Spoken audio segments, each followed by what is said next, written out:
This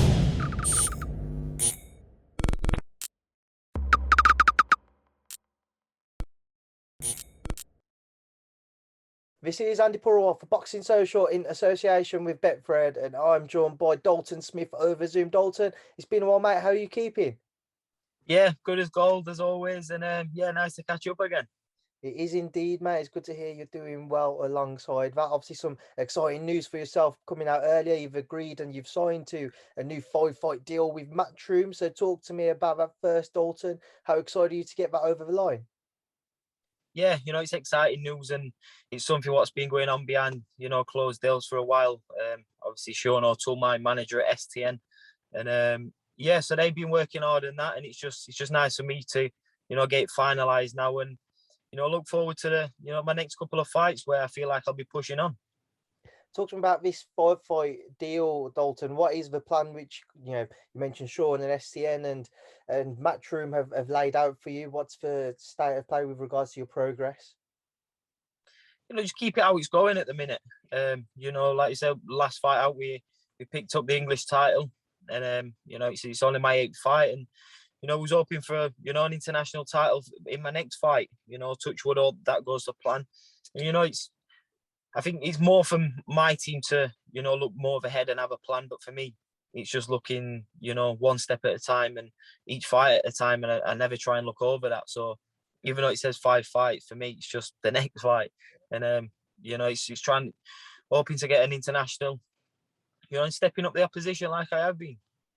I was going to say, you've been on a steady level of progress, and every time you fought, you have stepped up in the level of opposition. How key is that for you, Dalton, that despite your young age, despite your lack of experience in the professional ranks, it is important for you to continue to push yourself and you don't kind of get stuck fighting people of a similar level? Yeah, like you say, it's about pushing on, and I feel like I'm pushing on at a good speed. And for me, it's not about I don't want to stick around fighting people at a lower level than me, because I'm not going to be learning anything. I think from my 4th fight, you see every fight onwards, it's each fight's been a step up. The rounds have been a step up. I was able to get the Appleyard fight for the English, and I'm improving my levels as I'm stepping through. And I think it's more for me, it's to see where I'm at those levels, and are we ready for the next step? And up to now, I'm proving all those points right, and the next fight will be an even tougher test for me. And I think that's what it's about. To progress anyway, it's about making sure you're stepping up each fight. Touch on the next fight for me, Dalton. When are you planning on trying to get back out? We was hoping that towards the end of August, and hopefully touch with that August to plan. If not, it'll be 100% in September, and I think it's definitely going to be out in the States. Try and get my face over there, introduce myself to the American fan base, and that audience, and hopefully get a title on the line there. Have you got anybody in mind yet with regards to potential opponents? My dad's put a few names forward, a couple of Mexicans, a few Americans. It's about it's a completely different style compared to the British fighters, the European, the American, the Mexican style. That's what we're looking towards, putting one of those styles into my next fight, and see where we go from there. I mean, Dalton, you mentioned that Mexican style. We've seen some big shocks recently, certainly over here on these shores with UK fighters involved. So for yourself,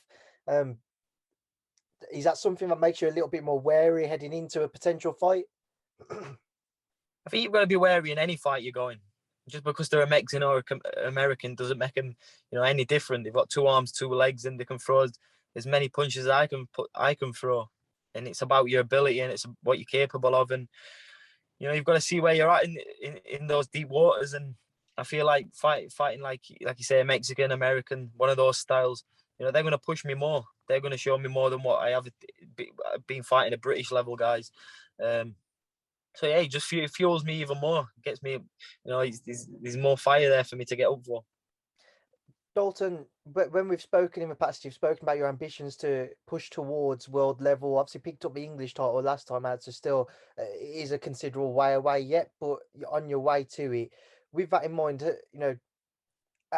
if or when you kind of push towards it, are you looking to go the traditional route of you've got the English, go Commonwealth, British, and so on, or would you be happy to kind of bypass that British route if the opportunities came along?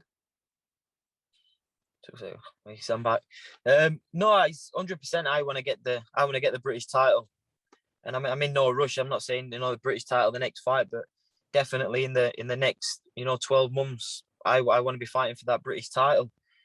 And I think it will be nice at the end of my career to sit back and be like, I did it the hard way, the traditional route. But of course, you've got to see where you're at the time. See what route you think's the best. Maybe go the international route. But it would be nice to pick the British, European, the Commonwealth, and do it like that. And I want to finish my career and sit back, and I want to have all those prestige belts and the ones that have been recognised for all those years.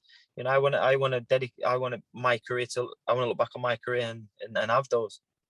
Just get your thoughts on it then. There's obviously the super lightweight British title up for grabs at the end of this month between Akeem Ennis-Brown and Sam Maxwell. What do you make of that fight? I think it's a very good fight.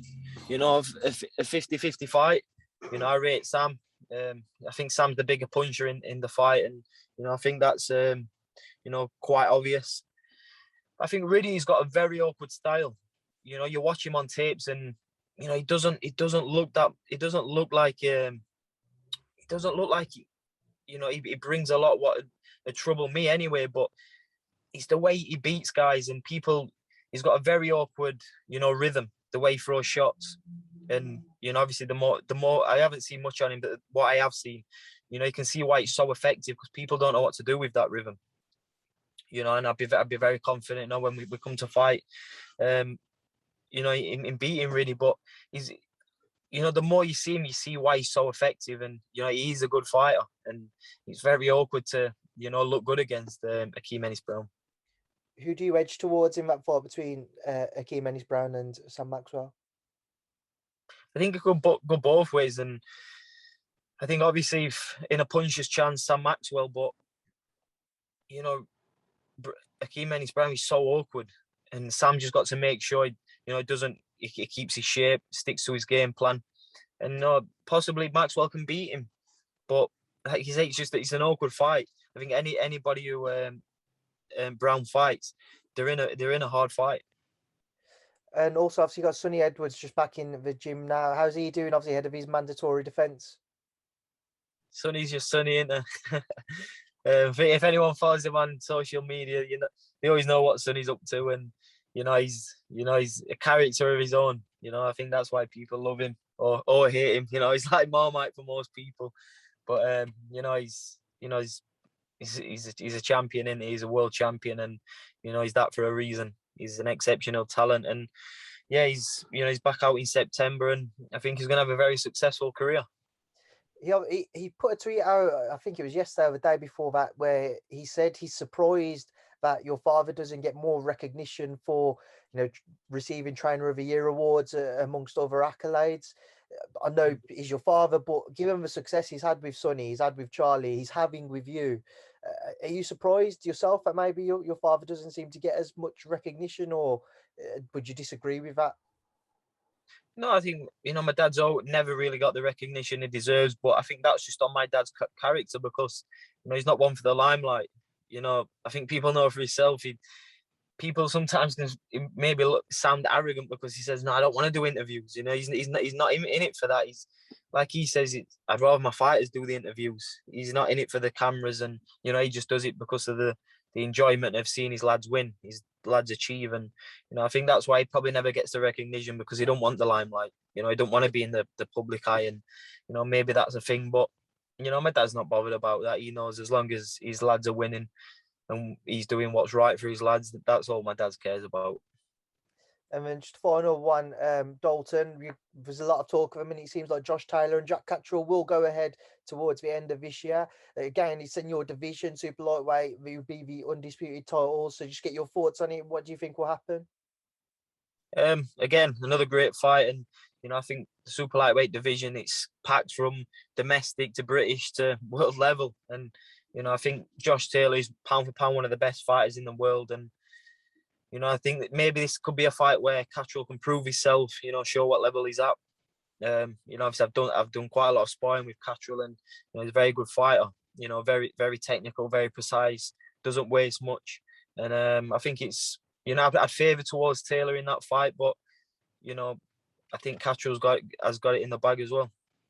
All right, Dalton, we will leave it there now as it is getting on, so I'm sure you want to get home. So I appreciate your time and thanks, Speed to Boxing Social.